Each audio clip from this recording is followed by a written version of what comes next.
High friends, welcome back to my channel.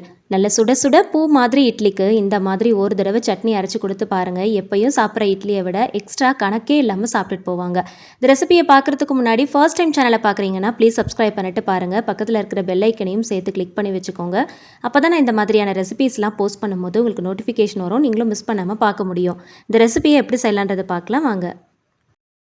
இந்த சட்னி செய்யறதுக்கு ஒரு அரைக்கட்டு அளவுக்கு புதினா இருந்தால் போதும். இது கூட ஒரு கைப்பிடி அளவுக்கு மல்லித்தலை எடுத்துக்கோங்க. புதினாவை காம்பெல்லாம் கிள்ளிட்டு தனியாக எடுத்து வச்சுக்கோங்க. மல்லித்தலையை காம்போடு சேர்த்து எடுத்து வச்சுக்கோங்க. நல்லா சுத்தமாக கழுவி எடுத்து வச்சுக்கலாம். கடாயில் கொஞ்சம் போல் நல்லெண்ணெய் ஊற்றிக்கலாம். ஒரு 1/2 டீஸ்பூன் அளவுக்கு ஜீரகம் சேர்த்து நல்லா பொரிஞ்சதும் கழுவி வச்சுருக்கிற இந்த புதினா கொத்தமல்லி இது கூட சேர்த்துட்டு ஒரு சின்ன துண்டு புளி, காரத்துக்கு ஏற்றா போல் பச்சை மிளகாய் சேர்த்து நல்லா வதக்குங்க.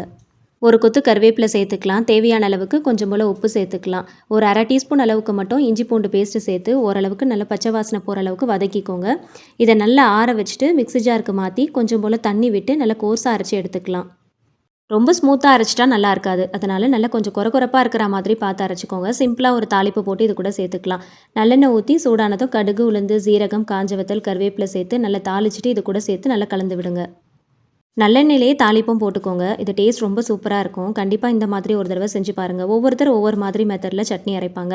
இந்த மாதிரி ஒரு தடவை இந்த இன்க்ரீடியன்ஸ் எல்லாம் சேர்த்து சட்னி அரைச்சி பாருங்கள். டேஸ்ட் ரொம்ப சூப்பராக இருக்கும். நல்ல சுட சுட இட்லி, தோசைக்கு இந்த சட்னியை வச்சு சாப்பிட்டு பாருங்கள். அவ்வளோ டேஸ்ட்டாக இருக்கும். எப்பயும் சாப்பிட்ற இட்லியை விட எக்ஸ்ட்ராவாக சாப்பிட்டுட்டு போவாங்க. இதே மெத்தடில் சட்னியை ட்ரை பண்ணி பாருங்கள். டேஸ்ட் ரொம்ப நல்லாயிருக்கும். இட்லியை போட்டு சட்னியில் தொட்டு சாப்பிட்டு மட்டும் பாருங்கள். அவ்வளோ டேஸ்ட்டாக இருக்கும். வீடியோ பிடிச்சா லைக் பண்ணுங்கள். தெரிஞ்ச எல்லார் கூடயுமே ஷேர் பண்ணிக்கோங்க. இந்த மாதிரி சிம்பிளான ரெசிபிஸ்க்கு என்னோட சேனலை மறக்காமல் சப்ஸ்கிரைப் பண்ணிட்டு சப்போர்ட் பண்ணுங்கள். Thank you so much. கீப் வாட்சிங்.